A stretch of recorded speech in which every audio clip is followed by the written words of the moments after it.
It has now been a week since an Omaha mother says a Mastiff viciously attacked her. Tonight she is showing us her wounds and telling her story only on 3.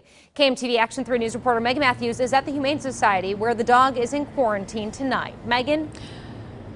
Jen, Gina McCall feared the worst, that a 150-pound Mastiff would maul her to death in the middle of the street. That dog is here at the Humane Society tonight. Now, Gina told me today she walked by that dog at least 4 times a day, and last week it took a vicious lunge.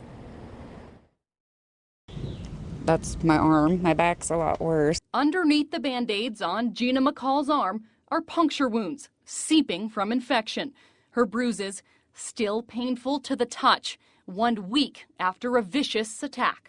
It barks a lot, it growls, it's a big dog, probably 145, 160 pounds. Gina won't walk by 41st and Saratoga anymore. She can't even drive by it.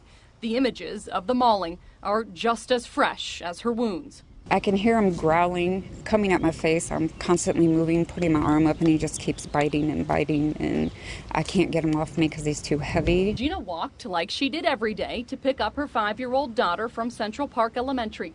The school is just blocks away from her home.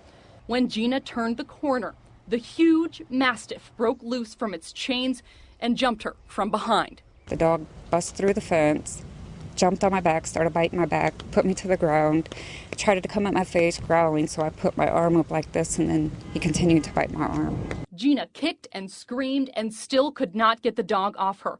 2 school bus drivers ran to help. Gina said it took 4 grown men to pull the Mastiff away. Girls living in the neighborhood aren't surprised. The same dog scared Mackenzie Ray so much she had to change her route to school. If you run, the dog's going to attack you. So, I mean, you can't show fear. So I just started walking other ways. The dog tore into Gina's back. She still can't lie down, but she's glad it was her and not a child. But if I couldn't get up from this dog attacked me that viciously, any child, I could not even imagine. Now, the owner was cited for improper restraint and menacing behavior.